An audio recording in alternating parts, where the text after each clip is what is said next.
우리가 한 해가 가고 한 해가 오면서 우리는 마음에 여러 가지 소망을 갖습니다. 작년에는 아프고 힘든 일이 있었는데 금년에 좀 달라지면 좋겠다. 이런 일이 해마다 반복되다 보니까 우리는 타성에 젖는 듯한 느낌을 갖습니다.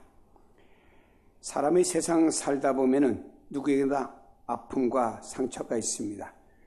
좋은 일만 매일 있으면 좋겠지만 인생이 그렇지가 않습니다. 내가 부러워하는 저 사람은 뭐 어려움이 없겠지 하지만 속 사정을 들여다보면은 또 아픔과 상처가 많은 사람임을 알게 됩니다. 사실 아픔이 없는 사람 없고 눈물이 없는 사람이 없습니다. 누군가가 카톡을 보내줘서 봤더니 한 분이 대통령의 딸입니다. 대기업 회장의 부인입니다. 이분이 가정의 아들이 소아 당뇨로 인해서 고통을 당하니까 엄마는 그 아이 침상 옆에서 하나님 앞에 간절히 기도하는 모습이 인터넷에 떴습니다. 야, 이렇게 권력이 있고 이렇게 돈이 많은 집에도 이런 아픔이 있구나 하는 것을 우리는 느껴볼 수가 있습니다. 속내를 보면은 모두 다 힘들고 어려운 삶을 사는 사람들이 하나둘이 아닙니다. 우리는 우리 주변에서 들려오는 수많은 뉴스들은 행복하고 좋은 뉴스보다는 이렇게 힘들고 어려운가 하는 뉴스들이 더 많은 것을 느껴보게 됩니다. 그러나 여러분, 새해를 들면서 하나님께서 여러분의 아픔과 상처를 잊게 해주는 축복의 한 해가 되기를 축원합니다. 요셉은 나이가 30에 애굽의 총리가 되어서 온 땅을 순찰하며 지혜롭게 통치하는 모습이 소개됩니다. 정말 대단한 성공자입니다. 30의 어린 나이에 타국에서 애굽에서 국무총리가 되어서 온 나라를 다스리고 있다고 하는 것은 어마어마한 일입니다. 요사이에 우리나라에도 반기문 유엔 사무총장이라는 분은 세계적인 유엔 사무총장이지만 그는 73세예요. 60대 후반에 그가 이 귀한 일을 맡게 되었죠. 근데 여기는 요셉은 30살에 이 일을 맡았다고 하는 것은 아주 젊을 때 출세한 사람이죠. 그리고 하나님께서 요셉과 함께 하셔서 7년에 풍년이 들고 7년 흉년이 들었을 때 그 풍년과 흉년을 잘 이렇게 조화해서 이 나라를 위기에서 건져준 인물이 요셉이라는 인물입니다. 요셉의 성공은 저절로 이루어진 것이 아닙니다. 여기까지 왔던 그의 인생을 뒤돌아보면 눈물 없이 볼 수 없는 아픔과 상처로 얼룩져 있고 아마도 드라마로 만든다고 하면은 요즘 많은 사람들이 시청하는 1위가 될 만큼 그의 삶은 아슬아슬한 삶이 많이 진행된 것을 보게 됩니다. 요셉은 자기 형들에게 미움을 받았습니다. 다시 말해 형제들에게 왕따를 당한 것이죠. 물 없는 웅덩이에 갇혀가지고 죽을 뻔했습니다.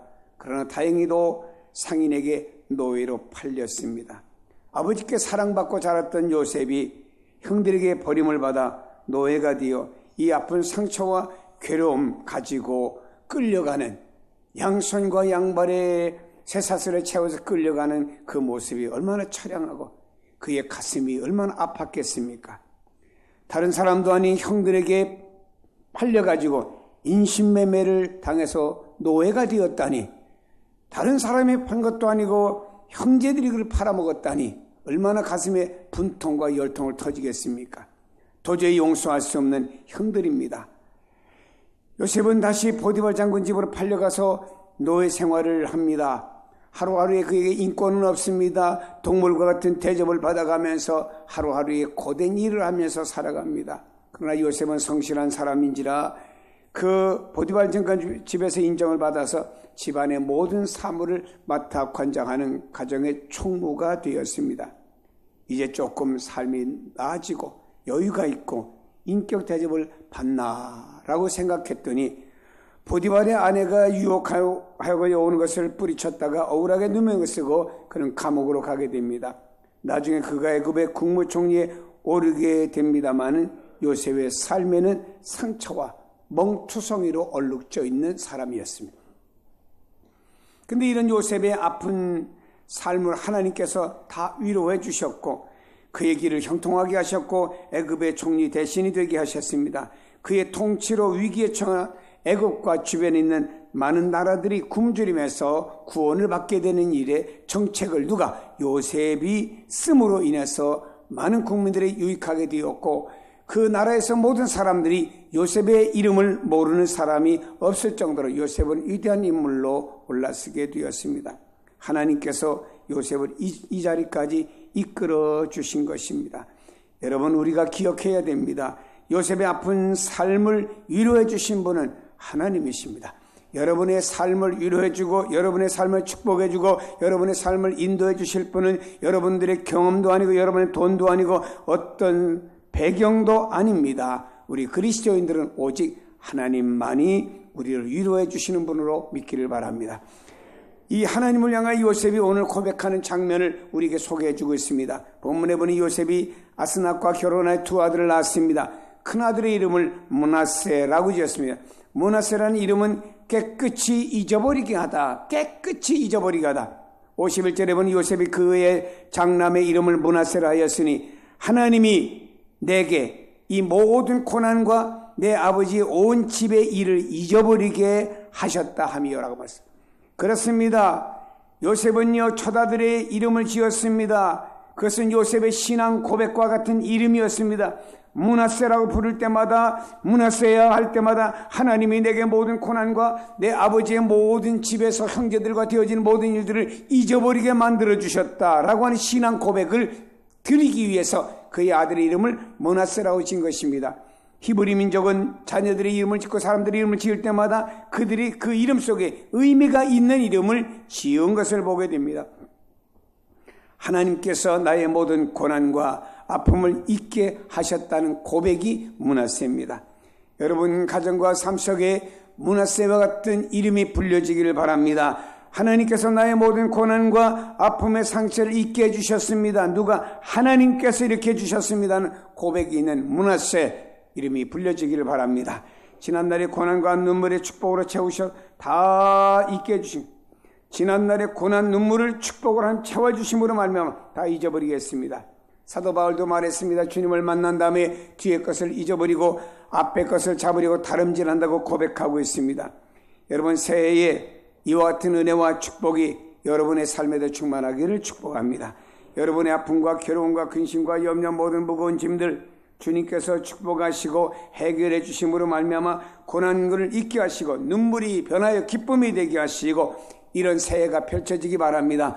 마치 캄캄한 밤에 빛이 들어오면 어둠이 자동 물러가는 것처럼 여러분 삶 속에도 이런 역사가 있기를 축복합니다. 그렇다고 하면요 요셉은 그의 성실한 삶을 우리에게 보여주고 있습니다. 과거의 쓰라린 상처와 억울함과 원한이 요셉에게 있을 수도 있습니다. 그 원한은 잊을 수도 씻을 수도 없는 것들입니다. 그럼에도 불구하고 요셉은 과거에 매여 어둡고 부정적으로 살지를 아니했습니다. 그는 매사에 자신이 처해진 환경에서 진실과 성실함을 다했습니다. 그는 노예로 팔려갔습니다. 그는 노예입니다. 인격 대접받지 못한 동물과 같은 대접을 받습니다. 그는 자신의 굴곡진 인생에 좌절하거나 주저앉지를 아니했습니다. 그의 삶이 얼마나 성실했던지 보디발이 요셉을 그의 집에 총무를 맡아 관리하게 했습니다. 가만히 요셉이라는 그 노예를 관찰해 보니까 성실해요. 우리는 하나님의 계획이 있습니다만 아래로는 이 가정의 보디발이 요셉을 가정의 총무로 세워 인정하게 한 것입니다.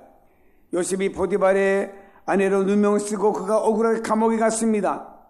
그의 삶과 진실은 감옥 속에서도 내가 왜 감옥에 와야 되느냐, 내 현주소진 이게 아닌 것 같은데 라고 말하지 않았습니다. 그는 억울하게 누명을 쓰고 옥살이를 하게 되었을 때 대부분의 사람들이 아마 주변의 사람들은 보디발의 아내를 원망했을 것입니다. 요셉은 억울하게 감옥에 갔다고. 그리고 요셉이 생각해 볼 때도 억울할 수가 있죠. 나를 노예로 팔아먹은 형들 생각하면 또 원망과 좌절이 있습니다. 사람이 뭔가를 생각을 많이 해요. 그 생각 속에 내가 사로잡히게 되면요, 사람을 원망하고 환경을 원망할 수가 있습니다. 여기 요셉을 보면은요, 아니 내가 왜 감옥에 와야 됩니까? 내가 뭘 잘못했습니까? 라고 말할 수도 있습니다. 그는 억울하게 보디발 장군 부인에 의해서 왔기 때문입니다. 그리고 그는 앉아 생각해 볼수록 형들이 원망스러울 수 없습니다. 왜 형들이 나를 팔아먹어서 내가 이곳에 와서 이런 고생을 해야 되는가 라고 하며 원망할 수밖에 없고 좌절할 수밖에 없는 현실입니다. 성도들을 보면요, 조그만 뭔가 환경에 딱 변화가 일어나고 어떤 사람으로부터 힘든 일이 있으면요, 얘기합니다. 목사님, 이럴 수가 있습니까? 라고 하면서 얘기합니다. 여러분, 여기 있는 요셉은 그런 삶을 여러분보다 더 원망하고 더 낙심해야 되는 환경입니다. 그럼에도 불구하고 요셉은요, 내가 왜 이런가 한탄하며 절망하거나 비관하지 아니했습니다. 요셉은 상처를 안고 원망하는 사람이 아니었습니다. 요셉은요, 그 어떤 환경에도 자기가 노예로 팔려가도 그 집에서 성실을 다해서 그 집에서 가정의 총무로 인정을 받았고요, 억울하게 감옥에 갔어도 감옥 속에서 성실하게 함으로 말미암아서 간수에게 인정받아서 감옥의 행정사무를 맡아 관리하는 사람으로 세워지게 된 것입니다. 원망을 잘하고 부정적인 사람 곁에는 가까운 벗들이 있습니까? 있던 사람도 하나 둘씩 떠나가 버리고 맙니다.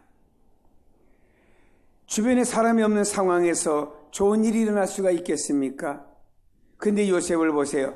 억울하게 감옥살이 하면서도 그는 최선을 다하는 성실한 사람이었습니다. 요셉은 과거에 매이지 않는 사람이었습니다.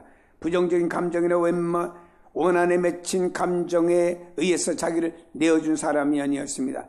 현재의 환경이 최악일지라도 최선을 다한 사람이었습니다. 그러다 보면 교도소 소장에게 신임을 받아 감옥의 일을 관리하는 자리에까지 세워지게 된 것입니다. 그러다가 요셉이 감옥에서 일하는 중에 임금의 술 맡은 책임 관리를 만나게 되었습니다. 그의 꿈을 해명해 주게 되었고 그의 억울한 사정도 이야기했습니다. 그 일을 계기로 훗날에 요셉은 누명을 벗고 감옥에서 나와서 승승장구하는 삶을 살게 되었습니다. 여러분, 요셉과 같이 성실한 믿음의 삶, 이것이 바로 은혜의 길이요, 축복의 길이요, 성공의 길인 것을 아시기를 바랍니다. 우리는 성실해야 됩니다. 믿음도 성실하고 사명도 성실하고 인간관계도 성실하고 모든 일에 성실해야 됩니다. 최악의 경우라고 해도 거기서 최선을 다해서 성실하게 될 때 하나님은 그런 사람에게 은혜를 베풀어 주십니다. 요셉이라고 하는 사람은 갈수록 나아지는 것이 아니고 세월이 갈수록 점점 떨어진 거예요. 감옥의 자리까지 내려갔다고 하는 더 이상 떨어질 자리가 없다 이 말입니다. 더 이상 내려갈 자리가 없습니다. 그런 상황 속에서 요셉은 최선을 다하는 성실을 보여주었습니다. 우리가 구약 성경을 보면 구약의 대표적인 인물 가운데 한 사람이 아브라함이죠. 아브라함은 하나님의 부르심을 받았습니다. 하나님에서 가나안 땅을 선물로 받은 사람입니다. 그런데 그 가나안 땅에 조그만 그 흉년이라는 게 들었습니다. 이때 아브라함은 머리를 굴렸습니다. 이 흉년에서 벗어나기 위해서는 어떻게 되겠느냐 하고 하나님이 약속한 가나안 땅을 버려두고 애굽이라고 하는 하나님이 약속하지 아니한 땅으로 내려가게 된 거예요. 이건 성실한 모습이 아니라고 하는 것입니다. 신약에 와서 대표적인 인물이 누군가요? 주님의 제자들 가운데 베드로라고 하는 사람이 대표적인 인물 중에 하나 아닙니까? 그는 자신이 이렇게 고백했습니다. 주님, 나는 주님의 수제자입니다. 다른 사람들이 다 주님을 버릴지라도 나 베드로는 절대로 주님 버리지 않고 난 주님 곁에 딱 붙어서 가지고 당신이 고난당하면 나도 함께 고난당하고 당신이 죽으면 나도 함께 고난 죽겠습니다. 이런 생사고라고 같이 하겠다고 고백한 사람이 베드로였습니다. 그런 베드로가 주님이 잡혀가실 때 멀찌감치 따라가다가 결국 예수님 부인하고 저주까지 했으니 이건 성실한 모습이 아니잖아요. 이렇게 믿음이 좋았다고 하는 사람도 성실을 잊어버릴 때가 있었는데 여기 있는 요셉에게는요, 그의 전 생애를 자서전처럼 우리가 본다고 하면요, 요셉은 진짜 성실한 사람이라고 해서 우리에게 보여주고 있습니다. 이 사회도 누구를 찾습니까? 이 사회도 성실한 사람을 찾고 있습니다. 사람 눈앞에서 아웅하는 식의 사람은 이 사회에서도 용납이 안 됩니다. 더더군다나 하나님 앞에서 위선과 가식과 모순을 가지고는 통하지 않습니다. 주님께서 왜 바리새인과 서기관들을 왜 책망하시고 왜 그들을 향해 저주의 말씀을 퍼부으셨을까요? 표면적인 신앙은 너무 좋습니다. 그런 표면적으로 하나님 섬기는 내용은 너무 좋아요. 그러나 그것은 가식이었습니다. 그러므로 그들의 중심을 보시고 성실이 없는 가식은 주님께서 매우 책망했던 사실을 기억해야 됩니다.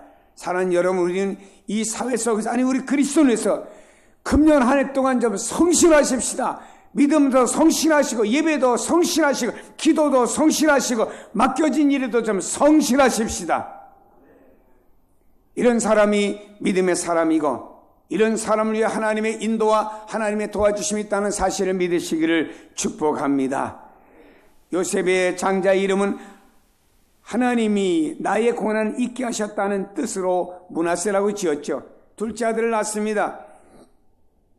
그의 이름은 에브라임이라고 지었죠. 52절에 보니까 차남의 이름은 에브라임이라 하였으니 하나님이 나를 내가 수고한 땅에서 번성하게 하셨다 함이었더라. 요셉이 그토록 수고하고 고생한 땅에서 번성하게 하셨다고 고백하는 차남의 이름으로 에브라임이라고 지은 겁니다. 말씀드렸듯이 여기 있는 요셉은 이름을 지을 때 의미를 부과했습니다. 첫째 아들의 이름은 므낫세. 하나님, 내가 이곳에 와서 남의 집에서 노예 생활을 했습니다. 하나님, 이곳에 와서 내가 감옥에 억울하게 내가 고통당했습니다. 하나님, 이 고난을 잊게 해주셨습니다. 이제는 번성의 복을 주셨고 축복해 주셨기 때문에 모든 게 다 잊어졌습니다 해서 므낫세. 그리고 하나님께서 이 수고한 땅에서 국무총리가 돼서 여러 가지를 누리며 또 살아가도록 만들어 주셨기 때문에 내가 수고한 이 땅에서 번성하게 하셨기 때문에 에브라임, 이렇게 아들의 이름을 지은 것입니다. 에브라임이라는 말은 풍성한 열매라는 뜻이지요. 여러분, 하나님께서 우리에게 풍성한 열매를 맺도록 해주셔야만이 우리에게 열매가 잡혀진다는 사실을 믿으시길 바랍니다. 하나님 열매 잡혀지지 않게 되면요, 뚫어진 전대와 같이 말입니다. 아무리 집어넣어도 계속 다 빠지고 맙니다. 우리나라 옛날 말같이 밑빠진 독과 같이 말입니다. 아무리 물을 퍼붓고 하루 종일 수고해도 거긴 담겨진 물이 없다 이 말입니다. 그러나 하나님께서 여기에 요셉의 가정에 개입하시니까 에브라임 풍성한 열매가 맺혀지도록 그를 복주셨다라고 하는 것입니다. 하나님이 열매를 맺도록 도와주셔야 됩니다. 성경 말씀합니다. 시냇가에 심겨진 나무가 시절을 쫓아 열매를 맺으며라고 말씀했습니다. 이 말씀의 배경은 그렇습니다. 유대 지역에는 말이에요, 우기철에 비가 쫙 옵니다. 그러면은 또랑 이 냇가가 돼가지고 쭉 물이 흐릅니다. 비가 딱 그칩니다. 냇가에 흐르던 모든 물들은 땅속으로 다 스며들고 더 이상의 물이 흐르지 않습니다. 이런 시냇가에 심겨진 나무를 할지라도 열매를 맺는다는 의미입니다. 다시 말해 물이 흐르지 않고 비가 와서 흐르다가 그친 그 시냇가에 심겨진 나무라고 해도 하나님께서 열매를 맺도록 도와주신다는 말씀입니다. 사람이 볼 때는 물이 없습니다. 사람이 볼 때는 비가 그쳐서 더 이상 수분을 흡수할 만한 곳이 없습니다. 그렇지라도 하나님께서 함께 하실 때는 그곳에서 열매를 맺는다고요. 성지순례를 가보면요, 이 이스라엘이 어떻게 가나안 땅인가 의아할 정도의 생각을 갖지만, 그러나 봄이 되어서 이른 비가 쫙 내리고 난 다음에는요, 그 이스라엘에 있는 모든 사막이 꽃, 풀로 씨앗을 다 완전히 전체가 꽃밭으로 변해버립니다. 근데 조금만 더 가서 애굽으로 내려가 보면 애굽에는 말입니다, 희한한 것은요, 경계선만 넘어서 애굽으로 딱 가보면 거기는 풀 한 폭이 없습니다. 하나님께서 똑같은 사막인데 여기 애굽의 사막에는 풀 한 포기도 안 나고 어떻게 이스라엘의 사막에는 말입니다, 때가 되면 그 풀, 그 많은 꽃들이 피냐 이 말. 너무너무 아름다워요. 제가 이스라엘은 철철이 다 가봐서 압니다. 근데 여러분, 하나님께서 개입하실 때에는 풀 한 폭이 날 수 없는 땅에도 풀이 나게 하시고 꽃이 피게 하신 역사가 일어납니다. 중요한 것은 우리의 삶 속에 하나님이 개입하실 때에는 이런 열매가 있는 것이고요, 우리 삶 속에 하나님이 개입하지 않으시면 내가 다 될 것 같아도 물이 엎질러지는 역사가 있다 이 말입니다. 신약에 와본 주님 말씀했습니다. 포도나무 가지가 포도나무에 붙어 있기만 하면 절로 열매를 맺는다. 포도나무 가지는 다른 거 없습니다. 포도나무 가지가 포도나무에 붙어 있기만 하면 열매를 맺고, 포도나무 가지가 포도나무를 떠나면은 말라가지고 열매커녕 결국에는 불 뗄 수밖에 없다. 불에 던지면 받는다 그랬습니다. 여기 무엇인가요? 포도나무 가지가 포도나무에 붙어 있다라고 하는 것은 관계성이라고 하는 거예요. 우리가 살아계신 하나님과 주 예수 그리스도를 통하여 나와 하나님과의 관계성이 튼튼하게 맺어질 때, 거기는 내가 애쓰지 않아도 하나님께서 열매라고 하는 것을 덤으로 주신 은혜가 있다는 말씀을 믿기를 바랍니다. 사랑하는 여러분, 새해에는 주님의 축복을 받아 번성하고 또 번성하신 한 해가 되기를 원합니다. 하나님께서 주신 풍성하고 놀라운 은혜와 축복이 여러분 앞과 또 여러분의 미래에 광렬하게 펼쳐나가며, 하나님, 나는 하나님과의 관계성 속에서 금년에 이와 같은 번성과 풍성한 복을 좀 받았습니다 하는 간증자들이 많아지기를 원합니다. 창세기 26장에 보면 12절부터 이삭이 그 땅에서 농사에 그의 100배나 얻었고 여호와께서 복을 주심으로 그 사람이 장대하고 왕성하여 마침내 거부가 되어 양과 소가 떼를 이루고 종의 심이 많음으로 블레셋 사람이 그를 시기하여 라고 말했습니다. 여러분이 여기 그치지 않고 또 말씀합니다. 여호와께서 복을 주시니, 여호와께서 이삭에게 복을 주시니 그 사람이 장대하고 왕성하여 마침내 거부가 되었다. 얼마나 큰 부자면 거부라고 말합니까? 요즘으로 말하면 대기업의 회장이라고 불러야 될까요? 그보다 더 큰 거부일까요?